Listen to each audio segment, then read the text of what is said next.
Rusia confirma la muerte del líder del grupo Wagner, Yevgeny Prigozhin, en un accidente aéreo. Los contagios con rotavirus, causante de enfermedades estomacales, aumentan en el país hasta en 30%. Los resultados electorales dejan fuera del Parlamento a 4 organizaciones políticas y a Pachacutic en agonía. El juez Walter Macías, quien presentó un recurso legal para mantenerse en funciones, denuncia que en la judicatura hay un conflicto de intereses. Un sargento jubilado de la Armada murió tras ser usado como escudo humano por un joven atacado por sicarios en el sur de Guayaquil. Cientos de personas inician la caminata con La Churona, la segunda concentración religiosa más grande del país. ¿Qué tal, amigos? Bienvenidos a Televistazo Estelar. Arrancamos con lo más destacado de esta jornada informativa. Yevgeny Prigozhin, el líder del grupo de mercenarios rusos que intentó rebelarse contra Vladimir Putin, murió esta tarde cuando el avión en el que viajaba sufrió un percance y cayó a tierra. En la nave iban 10 personas, incluidos otros jefes de esa organización militar. Prigozhin dirigió un ejército privado que luchó a favor de Rusia en la invasión a Ucrania, reporta Pedro Jiménez. La imagen muestra los instantes finales de la nave, un avión ejecutivo registrado a nombre de Yevgeny Prigozhin que cayó en la región de Tver, unos 200 kilómetros al norte de Moscú. Volaban desde la capital rusa hasta San Petersburgo. La Agencia Federal de Transporte Aéreo confirmó que Prigozhin y otras 9 personas, incluidos 3 tripulantes, estaban en el avión y que no hay sobrevivientes. Yevgeny Prigozhin, un ex aliado de Vladimir Putin, dirigió el grupo militar Wagner, un ejército privado que daba apoyo a Rusia en sus objetivos militares en la guerra en Ucrania.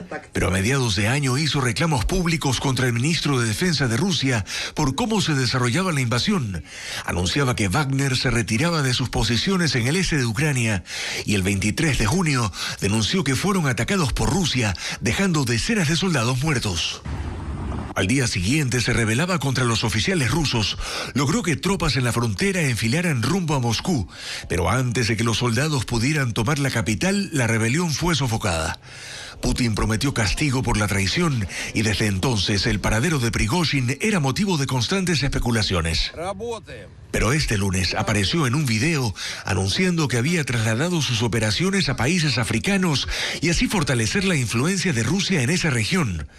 Han pasado solo 2 días desde entonces y agencias oficiales rusas reportaron su muerte. La noticia llegó a Estados Unidos, donde el presidente Joe Biden dijo que aunque no tenía información concreta, no le sorprendía lo ocurrido. No hay mucho que pase en Rusia en lo que Putin no esté detrás, dijo, pero no tengo suficiente información para saber la respuesta. Se desconoce qué hacía Prigozhin esta vez en Rusia, pero ahora son las mismas agencias de ese país las que conducirán una investigación sobre lo ocurrido con su avión, en el que viajaban también otros altos oficiales del grupo Wagner. Argentina sufre una nueva ola de violencia por robos y saqueos en establecimientos comerciales. Quienes fomentan estas acciones se escudan en la crisis económica, la inflación y el recorte de programas sociales. Acusan al gobierno de Alberto Fernández, pero desde el Ejecutivo, en cambio, señalan a la oposición. Son escenas que se repiten desde el fin de semana. Los atracos comenzaron el sábado y se dieron una vez más en la tarde y noche de este martes. En 10 ciudades hubo saqueos en supermercados y en tiendas, incluso en zonas de Buenos Aires, tras una secuencia de hechos similares registrados en Mendoza, en Córdoba y en Neuquén. Se llevaron cuanto pudieron, desde alimentos, ropa y electrodomésticos hasta cervezas. La policía intervino para frenar actos de vandalismo y en este local, por ejemplo, los dueños alistaban armas para defenderse. La jornada dejó 56 personas detenidas y Raúl Castells, el líder del movimiento independiente de jubilados y desocupados, en una entrevista telefónica con Crónica TV, admitió que fomenta estas acciones. Le estamos diciendo que sin robar plata ni romper nada, que lleven lo que se pueda, aunque sea para canjear por comida. Denuncia que el gobierno ha quitado los alimentos a todos los comedores escolares y comunitarios desde hace 3 meses. Mientras que la oposición apunta a que casi 16 años de kirchnerismo transformaron a la Argentina en un país fuera de control, en el que 18 de sus 46 millones de habitantes viven en pobreza. Pero el gobierno de Alberto Fernández señala como responsables de incitar a la agitación a opositores en medio de tensiones políticas a tan solo 2 meses de las elecciones presidenciales. Un incremento exponencial de los casos de rotavirus en niños se registra en el Hospital IES Quito Sur, uno de los más grandes de la capital. Fabiola Santana explica que la tendencia se mantiene en otros centros de diagnóstico. Los casos de gastroenteritis por rotavirus en niños se incrementaron exponencialmente en los últimos 2 meses en el Hospital del IES Quito Sur. Entre enero y junio hubo 100 casos y solo en agosto ya van 207 contagios y el 40% requiere hospitalización por deshidratación. Aún no se conocen las causas del incremento, pero los médicos lo asocian con las vacaciones escolares del régimen Sierra y Amazonía que terminaron la semana pasada. Es una época en la cual existe mayor capacidad del virus para multiplicarse. El clima, estos cambios de frío, calor, calor-frío, el viento, también la falta de los niños de lavarse las manos adecuadamente. En el Hospital Pediátrico Vaca Ortiz, también en la capital, se registraron otros 109 casos positivos de rotavirus en los últimos 2 meses.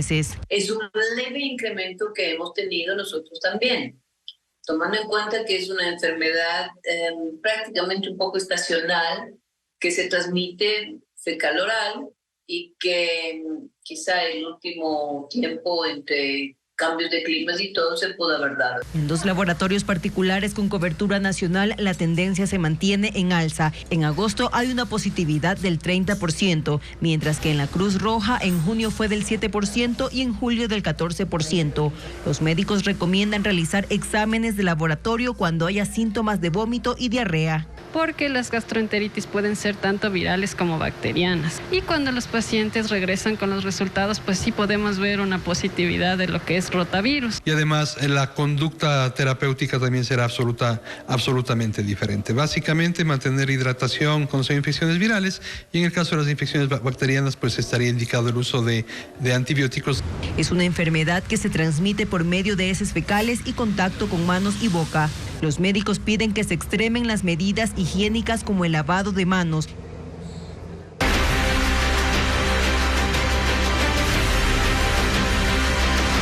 Elecciones 2023. Camino a Carondelet. El Partido Social Cristiano no apoyará a la candidata presidencial del correísmo, Luisa González.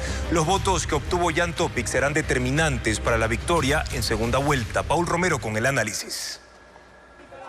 El Partido Social Cristiano no apoyará a la candidata del correísmo, Luisa González, para las elecciones de la segunda vuelta el 15 de octubre. Lo anunció este miércoles en Ecuavisa el presidente del partido. No estaremos respaldando en la segunda vuelta al correísmo. Eso sí, es un hecho. Son 1.400.000 votos que obtuvo su candidato Jan Topic, que están en disputa entre González y Daniel Noboa. Serrano no precisó si esto representa el respaldo del PCC al candidato de Acción Democrática, pero la posición del partido inclinará en la intención del voto de sus electores y militantes. La otra organización política que no apoyará a la Revolución Ciudadana es Construir, que obtuvo 1.600.000 votos para Cristian Zurita, quien reemplazó a Fernando Villavicencio, asesinado durante la campaña electoral. Nosotros hemos sido frontales en que con las mafias no pactamos y así nos mantendremos durante todo este proceso. Este miércoles los dirigentes de Construye señalaron que no se pronunciarán sobre Noboa mientras no conozcan su agenda legislativa, de gobierno y respecto a la creación de una comisión especial para investigar el asesinato de Villavicencio, entre otros temas de interés.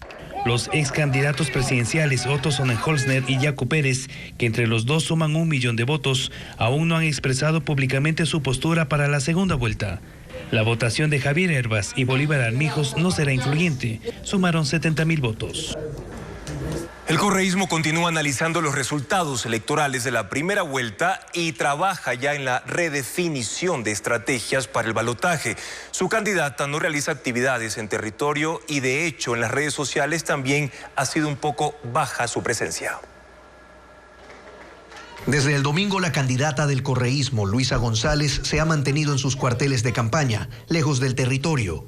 Su única actividad registrada ha sido una entrevista en la emisora radial de la prefectura de Pichincha y nada más.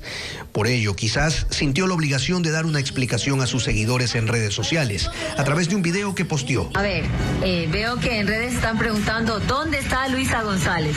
Y eso es bueno, significa que les hago falta. Bueno, a ver, he tenido reuniones telemáticas con varios gremios, ya se van a enterar. Sin embargo, el movimiento Revolución Ciudadana, a través de su presidenta Marcela Guiñaga, explicó que la campaña de segunda vuelta será diferente y reconoció algunos de los errores que se cometieron en la primera parte de esta contienda. Yo creo que hoy los candidatos tienen que sumarse al cómo. ¿Cómo lo vamos a hacer? ¿Cómo vamos a contestar estas dos grandes preocupaciones que tienen los ecuatorianos? Falta de empleo y, por supuesto, seguridad. En ese mismo espacio, Aguiñaga señaló que el asesinato de Fernando Villavicencio les generó un impacto. Los más perjudicados, sin duda alguna, con ese asesinato fuimos la Revolución Ciudadana. Y mientras el correísmo define sus estrategias ante el balotaje, esta tarde hubo señales a una convocatoria de los productores bananeros exigiendo atención para su sector ante la inminente llegada del fenómeno del Niño. La candidata del correísmo en la red social X posteó: conocemos de su esfuerzo y sacrificio, por eso siempre hemos estado de su lado, para garantizar sus derechos y el respeto a la ley. Cuenten conmigo. El ex juez nacional Walter Macías, destituido con 2 votos del Consejo de la Judicatura, presentó una acción de protección para volver a su cargo. Además, asegura que el actual concurso de la Corte Nacional se caerá por ilegal. Jacqueline Rodas informa. Walter Macías, hasta ayer juez de la Corte Nacional de Justicia, destituido con 2 de 5 votos del Pleno del Consejo de la Judicatura, llegó temprano al Complejo Judicial Norte de Quito. Presentó una acción de protección en contra de esa decisión. Considera que es inconstitucional y hay un conflicto de interés al sacarlo del cargo a puertas de decidir si llama o no a juicio a Maribel Barreno y Juan José Morillo, vocales del organismo que lo sancionó. Señala al presidente Wilman Terán. Esto va con un solo mensaje. A cualquiera que se atraviese en el camino del Consejo de la Judicatura se lo puede destituir, cueste lo que cueste, como dice el presidente Terán. Macías no solo tenía en sus manos el caso de los vocales de la Judicatura, con audiencia fijada para este viernes. También es el ejecutor de la sentencia del caso Sobornos y la casación del secuestro de Fernando Balda, ambos con el expresidente Rafael Correa como implicado principal, la apelación del caso Sinohidro y el caso Las Torres contra Pablo Celi. Imagínense a qué apunta todo esto, a impunidad, no otra cosa que... Al momento, además, participa en el concurso para reelegirse en la Corte Nacional, aunque cree que el proceso no va a culminar. Un concurso que desde mi punto de vista es ilegal e inconstitucional. ¿Se puede caer? Exactamente, así fácilmente. Si le conceden la acción de protección y vuelve a su cargo, no está segura su permanencia. La Corte Nacional tramita una segunda queja en su contra. El Consejo de Participación estaría interfiriendo en la selección del nuevo Contralor, así lo denunció la Comisión Ciudadana a cargo de ese concurso. El organismo pidió a la Fiscalía que investigue a 2 comisionados por haber perjudicado a un postulante, el ex embajador del correísmo, Juan Falconi Puig. Luisa María Heredia con la información.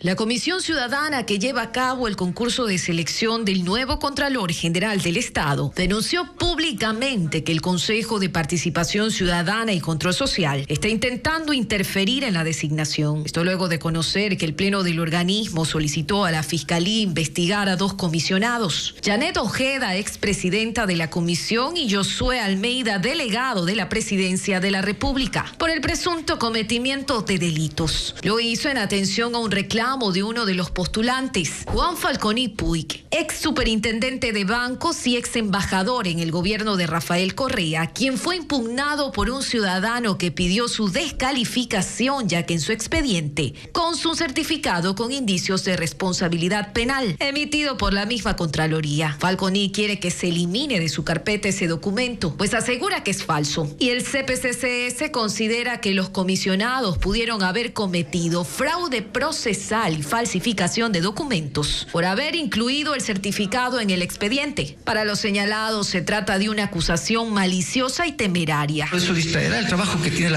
esta comisión.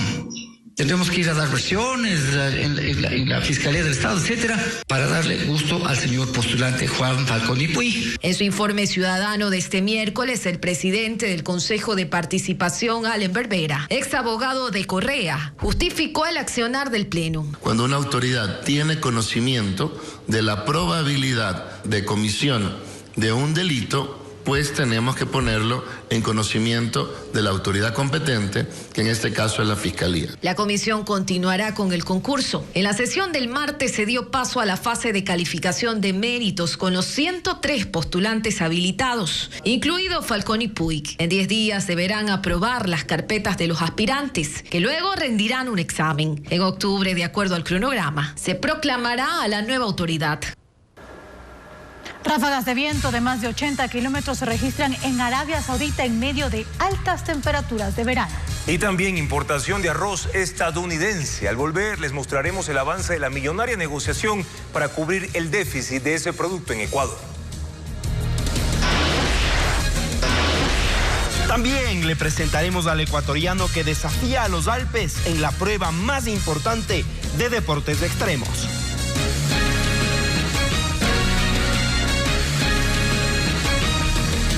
Ecuador comenzó las negociaciones para importar cerca de 30.000 toneladas de arroz desde Estados Unidos. Según los industriales, esto permitirá cubrir el déficit interno. William John con más de este tema. Desde Uruguay llegarán 15.000 toneladas de arroz en septiembre y los industriales ecuatorianos ya tramitan otras 15.000 entre los países del Mercosur. Sin embargo, eso no es suficiente para cubrir la demanda de Ecuador hasta fin de año, según la Corporación de Arroceros. Por eso iniciaron las negociaciones directas con Estados Unidos. Esperan traer otras 30.000 toneladas de la gramínea este mismo año. Bueno, el arroz de Estados Unidos tiene una ventaja de que es arroz de grano largo, muy similar a las semillas que se cosechan aquí en el Ecuador. Y la casualidad es que Estados Unidos está ahorita arrancando una cosecha y es la alternativa que podemos encontrarlo más a la mano en los mercados de afuera. Las conversaciones ahora están entre gobiernos, mediante sus oficinas de calidad agrícola relacionadas a normas fitosanitarias. Luego serán las rondas entre privados para acordar los términos de entrega, plazos y precios. Serían 15 las empresas con capacidad para importar. Obviamente aquí nos tocará hacer una evaluación en las próximas semanas, a ver cómo va el tema de lo que podría ser las afectaciones del fenómeno del Niño y tomar decisiones para nuevos contingentes para finales de este año y lo que sería todo el 2024. La última vez que Ecuador le compró arroz a Estados Unidos fue tras el fenómeno del Niño de 1997. En esa ocasión importó 180.000 toneladas.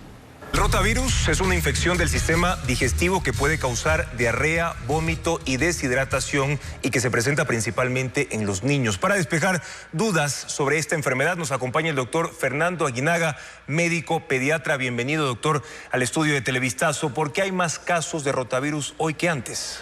Bueno, muchas gracias por la invitación. Primero tenemos que saber que esto es la consecuencia de una pandemia donde los niños no se vacunaron todos y la vacuna de rotavirus tiene una cosa especial, se la puede colocar solo hasta los 8 meses de edad. Pasados los 8 meses de edad ya no hay cómo colocarla. Entonces es lo que estamos viendo, el número de casos que han llegado a hospitalizarse y más graves es por la falta de vacunación que tuvimos durante este tiempo. Debido a la pandemia, muchos niños que hoy tienen rotavirus significa que no se vacunaron entre el 2020 y el 2022, por ejemplo. Así es, o recibieron vacunaciones incompletas. Entonces hemos visto que el número de casos tal vez no es que creció muchísimo, lo que pasa es que se han agravado más por esta falta de vacunación. ¿Y cuál es la principal forma o vía de transmisión para niños? Bueno, la principal vía es fecal oral, ¿no? Por las heces, por las manos que ingresan a nuestro organismo. ¿Y están influyendo estos cambios bruscos de temperatura, doctor? Por ejemplo, en Quito, en la mañana tenemos un sol intenso y en la tarde otra vez viento e incluso lluvias. ¿Eso también de alguna manera puede afectar? Eso puede afectar, pero más de la estacionalidad. Durante el verano siempre hay más casos de gastroenteritis o durante los inviernos fuertes por las lluvias, las aguas que se acumulan y en el verano porque los niños van a las piscinas, se tragan el agua de la piscina, que a veces, o alimentos mal lavados también, ¿no? Pero más que la estacionalidad son el cómo manejamos nosotros nuestra limpieza o higiene. Y una vez que comienzan los síntomas, por ejemplo, fiebre, diarrea, vómito, ¿qué se debe hacer inmediatamente? ¿Qué debe hacer, por ejemplo, un padre de familia cuando ve que su hijo tiene ese tipo de síntomas? Bueno, lo más importante es hidratación. Tenemos que pensar que los niños se deshidratan muy fácilmente y mientras más pequeños, más fácilmente. Entonces, las sales de rehidratación, los líquidos de rehidratación oral, que son de venta libre, van a ayudar a que nuestro niño no se deshidrate y no vaya a acabar en el hospital. Es decir, que lo primero que puede hacer un padre de familia antes de llevarlo al hospital al niño es comprar estos líquidos hidratantes. Así es, pero si ya vemos que nuestro niño tiene mucha fiebre, está con muchas diarreas, hace más de 5 o 6 diarreas abundantes en una hora, no tolera nada por vía oral, vomita cada rato, no perdamos tiempo, vayamos a un hospital para que se le coloque un suero y el niño no se deshidrate gravemente. En el caso de los adultos, por ejemplo, el rotavirus es con menor frecuencia, pero ¿cómo un adulto se puede contagiar de esta enfermedad? De igual manera que los niños, el rotavirus es sumamente contagioso, es fácil de contagiarse. Por ejemplo, un padre que no cambia con todas las medidas de precaución, un pañal de un niño que tiene rotavirus y luego se contagia. Los adultos también van a tener vómitos, pueden tener diarreas en menos gravedad que los niños más pequeños. Es decir, que esta enfermedad es mucho más fuerte, la sintomatología en niños. Sí, mientras más pequeño el niño, más fuerte, porque recordemos que a un niño más grande o a un adulto tú dices toma líquidos, hidrátate, toma estos medicamentos. En cambio, un niño muy pequeñito es más difícil hidratarle, es más difícil manejar el vómito y la diarrea. Y hay, doctor, adultos que suelen automedicarse para este tipo de virus. ¿Eso podría empeorar el cuadro clínico o no? Por supuesto. El rotavirus, al ser un virus, no se beneficia del uso de ningún antibiótico. Los antibióticos a veces prolongan más bien la diarrea por rotavirus y también medicamentos que a veces podemos tomar de forma empírica o automedicarnos podrían ser contraindicados porque pueden empeorar el cuadro. Ahora, remedios caseros como las aguas aromáticas o las sopas calientes, ¿funcionan, doctor? ¿Sirven para algo o no? Bueno, tenemos que pensar que la hidratación es lo más importante, pero la mejor forma de hidratación son las sales de hidratación oral porque tienen cantidades adecuadas de sodio, de electrolitos, que van a permitir que nuestro organismo aproveche de mejor forma.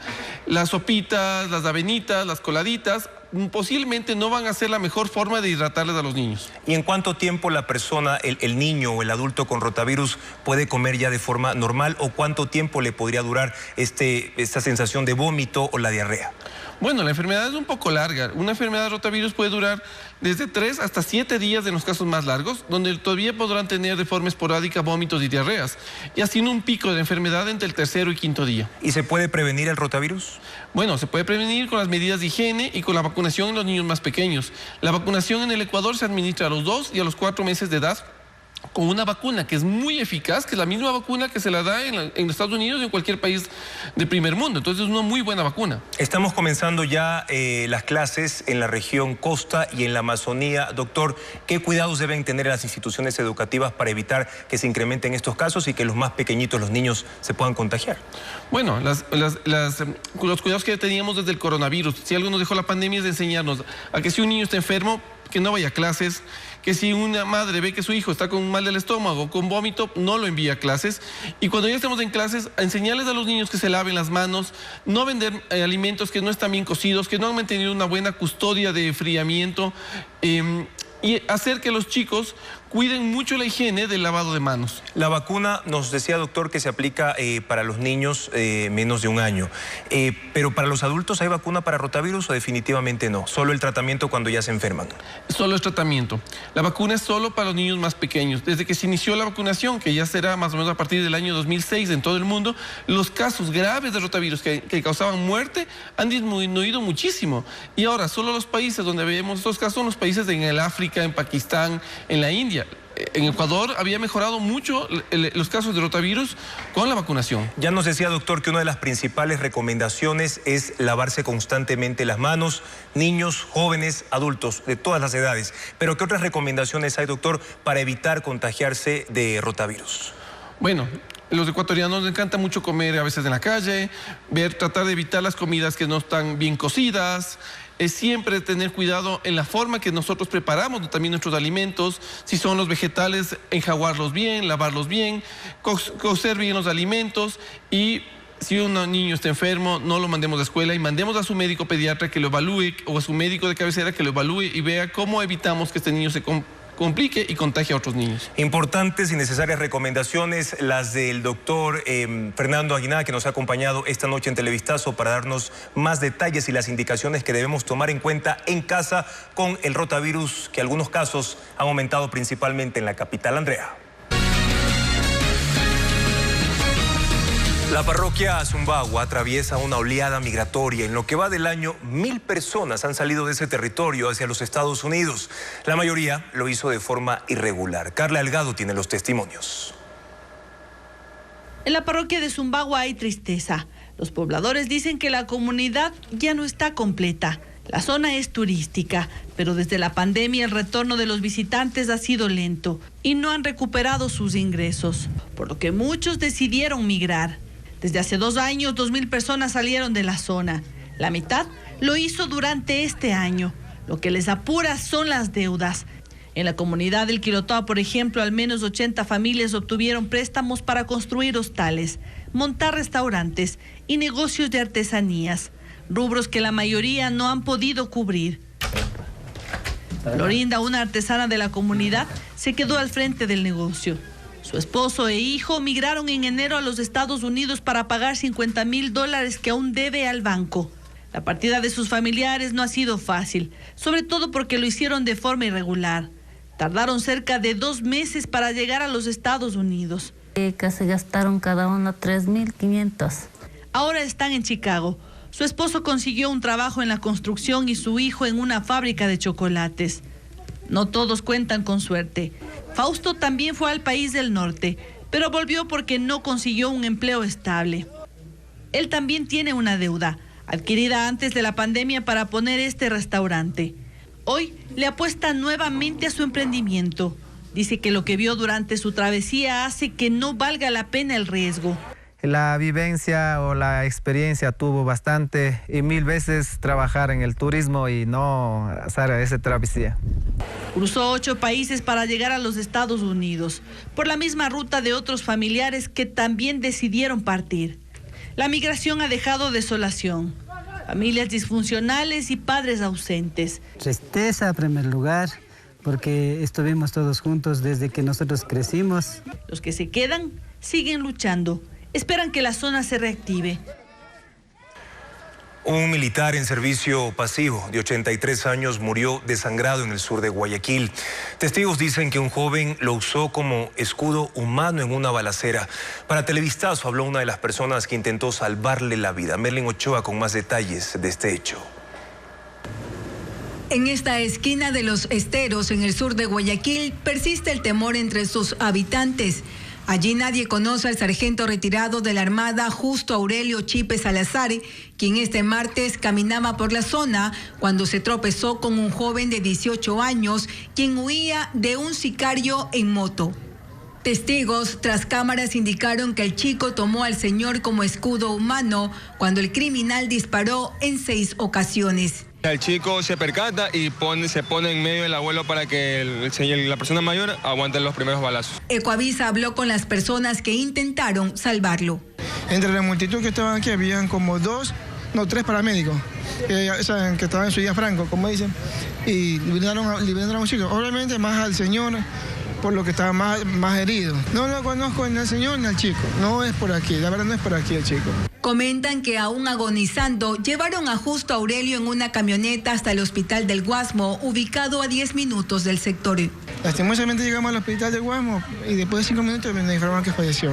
Los médicos confirmaron que murió desangrado. Su cuerpo tenía 4 orificios de bala, 2 de entrada y 2 de salida en el muslo derecho. El joven que era perseguido por los sicarios está vivo, tiene 3 impactos en su pecho y su situación es estable.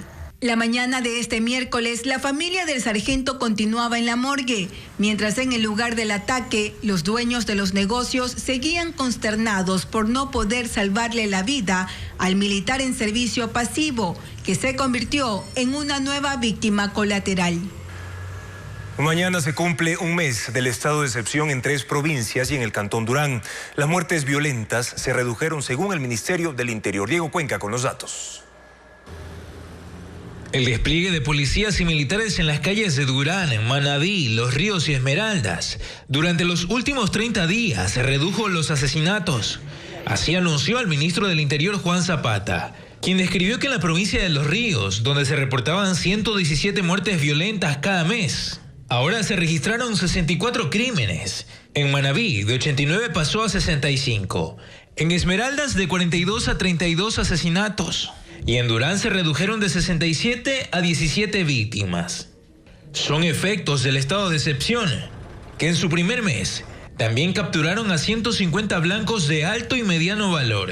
Además de que los agentes abatieron a 52 criminales, haciendo uso legítimo de la fuerza. En medio de esta guerra contra el crimen organizado, las operaciones continúan y entre uno de los objetivos, fortalecer la seguridad para la segunda jornada electoral, el próximo 15 de octubre.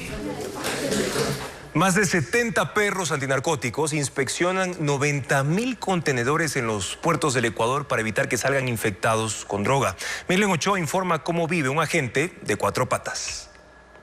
Muy bien, cachorro, lo lograste. Pico es un pastor belga malinois, tiene 3 años y es juguetón. Sin embargo, se ha convertido en el terror de los narcotraficantes porque a la hora de trabajar no se le escapa ni un solo gramo de cocaína. Muy, chico, muy bien. En febrero olfateó el mayor decomiso de droga en la historia de Ecuador. 9 toneladas en un solo contenedor que iba a Bélgica, en Europa. Pero Pico no está solo. En el centro de adiestramiento canino tiene más de 70 compañeros. Son agentes antinarcóticos de 4 patas. Las razas son pastor belga, pastor holandés y pastor checo. El entrenamiento para la detección de drogas se basa en juegos y la asociación de olores. Nuestros canes no tienen contacto directo con la droga, pues ellos al tenerlos podrían fallecer inmediatamente. Lo que utilizamos son materiales de condensación del olor, el cual le permite salir las cantidades mínimas que el can necesita oler. La mayoría de canes fue donada por la Embajada de Estados Unidos. Son perros destinados a los puertos del Ecuador. La inspección de un contenedor con 1000 cajas le toma 3 horas a un policía, pero apenas 15 minutos a los canes. Luego de los hallazgos viene la recompensa, los mimos.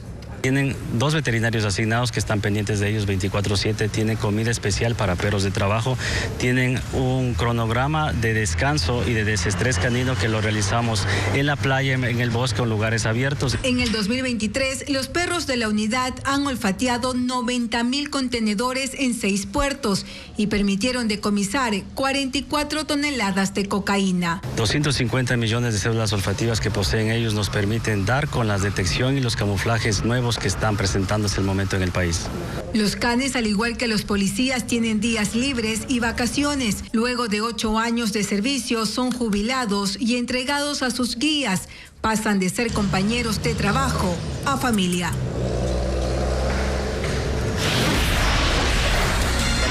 Ya inició la tradicional romería de la Virgen de El Cisne. ¿Cuáles son los trayectos que cumplirán los fieles de la Churonita hacia la ciudad de Loja? Sigan en Ecuavisa. ¿Qué ofrecen los candidatos finalistas a la segunda vuelta electoral, Daniel Noboa y Luisa González, para llegar a la presidencia? Diego Cuenca con una explicación detallada de sus propuestas.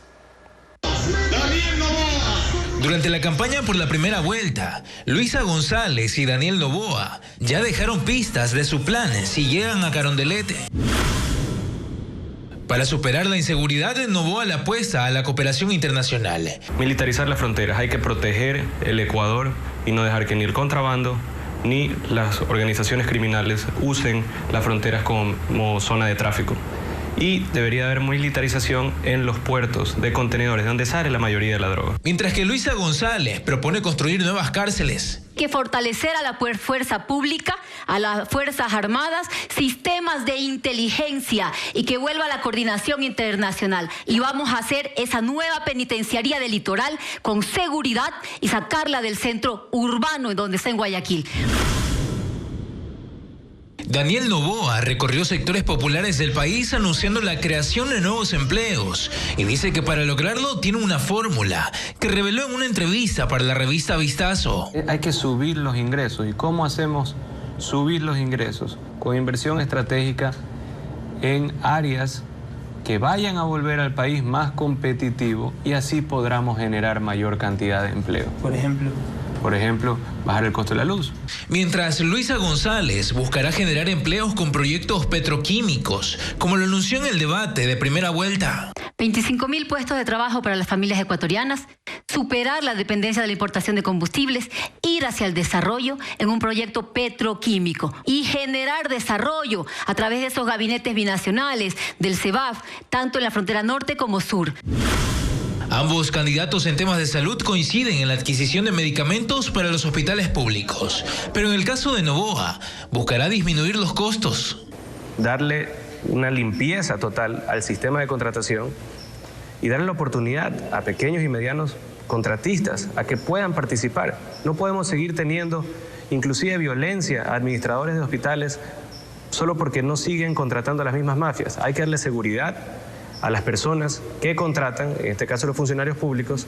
Por otro lado, González apuesta por incrementar el personal de salud y mejorar el sistema de contratación pública. Volver a contratar esos médicos, primero, los que despidieron en pandemia. Segundo, el personal de salud necesario en los centros de salud, tanto IES como el Ministerio de Salud Pública. Vamos a volver a hacer las compras públicas y vamos a abastecer de medicinas a nuestros ciudadanos. Hasta el 12 de octubre, los finalistas expondrán sus propuestas en la campaña por la segunda vuelta.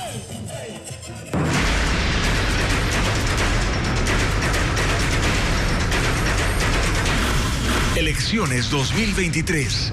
¿Qué cambió en el país? Dos organizaciones políticas quedaron fuera de la nueva asamblea. Problemas internos y decisiones propias son las razones. Patricio Díaz informa cuáles son. La izquierda democrática llegó en 2021 con 18 legisladores. Luego de algo más de 2 años, hoy no alcanzó ninguno. Apenas presentaron candidatos en la provincia del Guayas y postulantes en alianza en otras 2 provincias, pero no pudieron llegar. La división interna implicó que para este nuevo periodo de año y medio desaparezcan del mapa político legislativo. No son los únicos. El movimiento Creo, por decisión propia, quedó fuera de la asamblea. Se abstuvo de presentar candidatos a la legislatura en lo que llamaron una actitud de desprendimiento. Ahora dicen enfocarse en el 2025. Otra de las tiendas políticas que tuvo una fuerte caída en su representación es Pachacutic. Llegó en 2021 con 27 legisladores. La alianza inicial con Creo le dio la presidencia de la Asamblea, las presidencias de 3 comisiones legislativas, varias vicepresidencias, el comité de ética y la capacidad de influir con sus votos en las decisiones legislativas. Pero para este 2023 tendrían solo 4 asambleístas. El poder que adquirió en la Asamblea se desvaneció en algo más de 2 años y en medio de una pelea interna. En cuanto a otros partidos, Avanza tenía 2 legisladores. Llega ahora con 1. El Partido Socialista perdió representación para el 2023. Y las organizaciones políticas de provincias, aunque son diferentes, estarán igual, entre 8 y 9. En el periodo pasado, este grupo de legisladores se unió en su mayoría al bloque de gobierno. En este 2023, ya se verá. Y el movimiento Construye pasó a ser la segunda fuerza política del Ecuador. Así lo evidencian los resultados de la primera vuelta. Pero ¿quiénes lo conforman y cuál es su estructura? Carla Delgado lo explica en el siguiente informe. El trabajo en el movimiento Construye apenas empieza tras estas elecciones. Más ahora que son la segunda fuerza política del país. Consiguieron 29 curules en el legislativo y se ubicaron en tercer puesto en las presidenciales con Cristian Zurita, que logró más del 16% de los votos, luego de la muerte de Fernando Villavicencio. En su sede en el centro norte de Quito es donde se reúnen todos los días para planificar. Si bien Fernando Villavicencio impulsó la imagen del movimiento y lo hizo visible, hay todo un colectivo y un equipo conformado por gente joven, rostros nuevos, pero también personajes conocidos en la palestra pública y que hoy son piezas fundamentales de la organización. El secretario nacional del movimiento viene desde la ruptura de los 25. Así es como se llamó antes del organismo político. Nosotros somos una organización política de centro izquierda que tiene como valores fundamentales la honestidad, la transparencia, la lucha frontal contra la corrupción.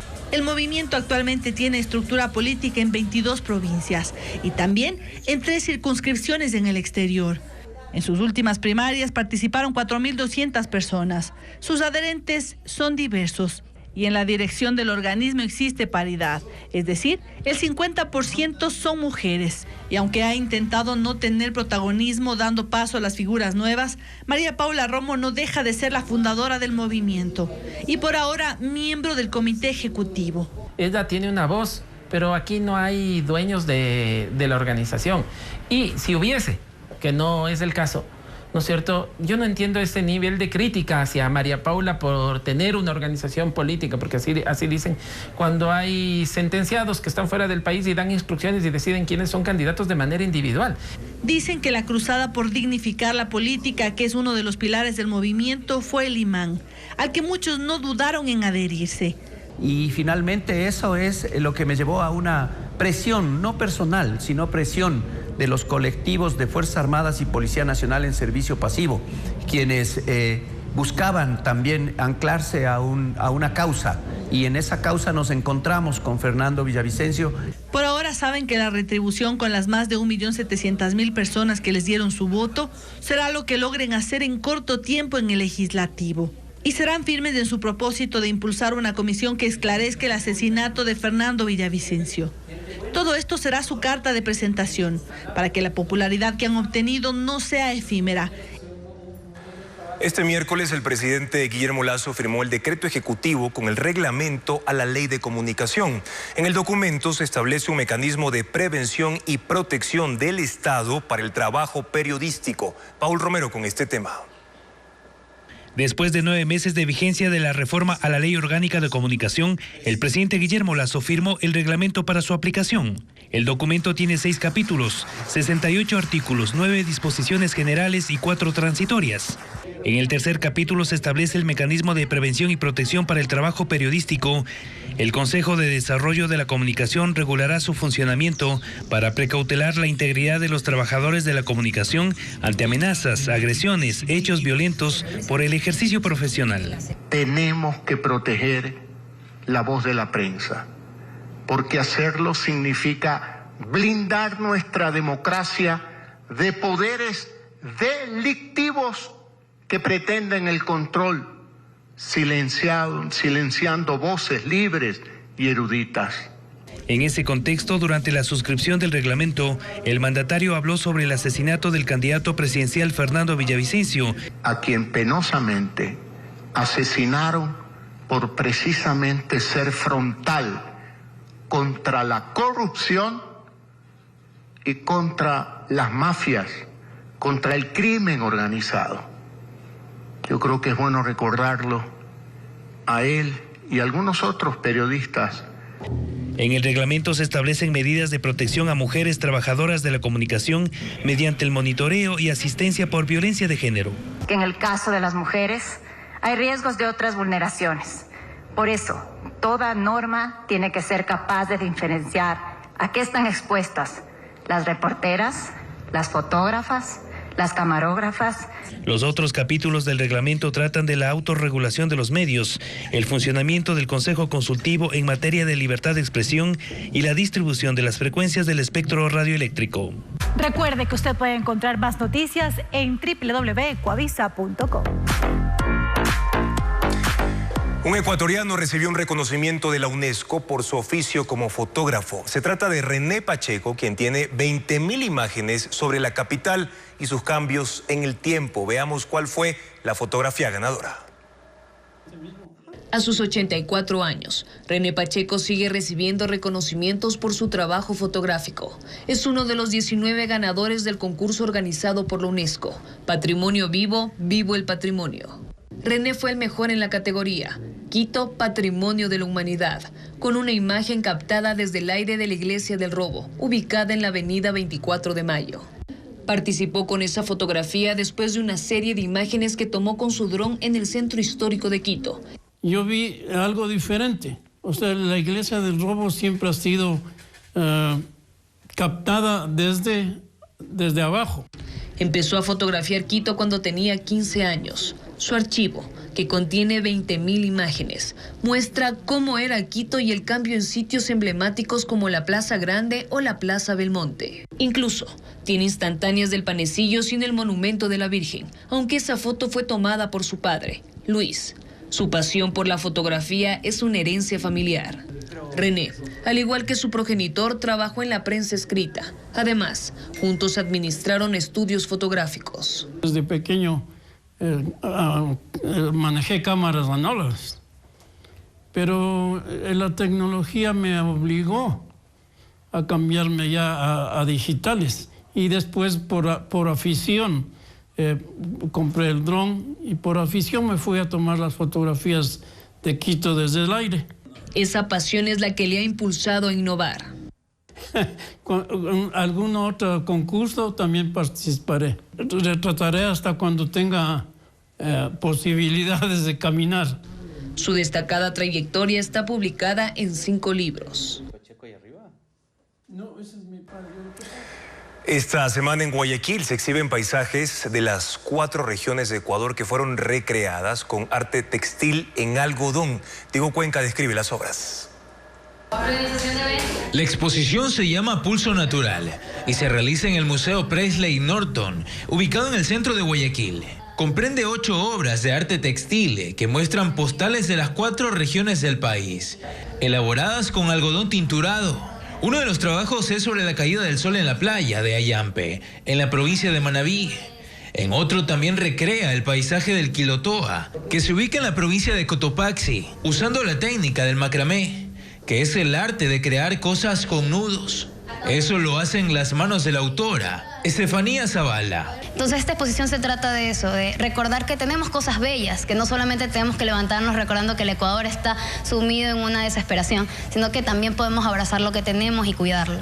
La exhibición estará hasta este sábado 26 de agosto, de 9 de la mañana a 5 de la tarde. La visita al museo no tiene costo. Cada una de las obras de arte textil será vendida al público. Los precios van desde los $280 hasta los $400 y parte de los recursos será destinado a la organización Mingas por el Mar, que se dedica a la limpieza del océano y de las playas del Ecuador, para conservar las especies marinas y disminuir el impacto ambiental. 20.000 niños de zonas vulnerables de Guayaquil participan en actividades deportivas gratuitas que buscan alejarlos de la violencia en sus barrios. Y recientemente se firmó un convenio para que 400 reciban clases de balonmano, proyecto que prevé extenderse a Quito a finales de año, como reporta Vanessa Robles. ¿Qué tan difícil es ser niño en Bastión Popular? Salir a jugar al parque o compartir con sus amigos en esta zona del noroeste de Guayaquil es una decisión que implica riesgos para los menores de edad. Yo no me siento segura que mis hijos salgan a la calle corriendo a jugar por tantas cosas que hay ahora. Ha buscado concentrar su atención en la pintura y el dibujo, pero los niños tienen energía de sobra de talla. Para aprovecharla, 3 veces a la semana lleva a 2 de sus hijos a la fundación que les enseña arte, cultura y deporte. Son 15 minutos en bus hasta llegar a la cooperativa Pancho Jácome. Aprendí a dibujar, jugar básquet y fútbol. El centro comunitario es un lunar en el sector de la Pancho Jácome, en medio del ajetreado movimiento comercial de la zona. Al igual que con sus hijos, la iniciativa apadrina a 20.000 niños de sociovivienda, Casuarina, Bastión Popular, Juan Montalvo, La Entrada de la 8 y Durán, que reciben formación extracurricular permanente de manera gratuita para alejarlos de la violencia. Estaba en una cancha jugando y ellos llegaron asustados a la casa. Y yo les pregunté qué pasaba y ellos me dijeron, mamá, dice, a la vuelta de la casa había una balacera. Ya pues ya no los dejé salir y ya tienen chances que no salen. Desde que pasó eso no los dejo salir por miedo. Y yo los traigo aquí porque aquí se sienten más seguros. Para estimular aún más las jornadas deportivas, 400 niños del programa recibirán clases de bádminton y balonmano, con profesores especializados del Comité Olímpico Ecuatoriano, mediante la firma del convenio Programa Semillas. La iniciativa durará 9 meses y también se implementará para unos 400 niños más de zonas vulnerables de la capital a finales de año. La romería de la Churona, la segunda concentración religiosa más grande del país, inició su recorrido hacia la ciudad de Loja. Centenares de peregrinos la acompañaron en el primer tramo desde la parroquia El Cisne hasta San Pedro de la Bendita. Veamos. La peregrinación inició su trayecto a la ciudad de Loja este miércoles a las 7 de la mañana. Tras una misa celebrada en la Basílica del Cisne, el obispo de Loja entregó la custodia de la Churonita a la Policía Nacional.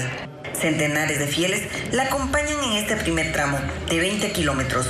Ya han pasado 194 años de esta romería. Los asistentes agradecen los favores recibidos. Algunos hacen su recorrido descalzos, otros con sus hijos en brazos o caminan. 221 voluntarios de la Cruz Roja de Loja cubren la romería y a pesar de que este año se cambió la fecha por las elecciones anticipadas, los fieles continúan llegando desde diferentes partes del Ecuador. Caminarán 15 kilómetros hasta Catamayo, donde la imagen de la Virgen permanecerá 2 días. El sábado 26 de agosto emprenderán el trayecto más largo hacia la ciudad de Loja. Son 37 kilómetros de distancia. Allí estarán hasta el 1 de noviembre, cuando retornará al santuario del Cisne.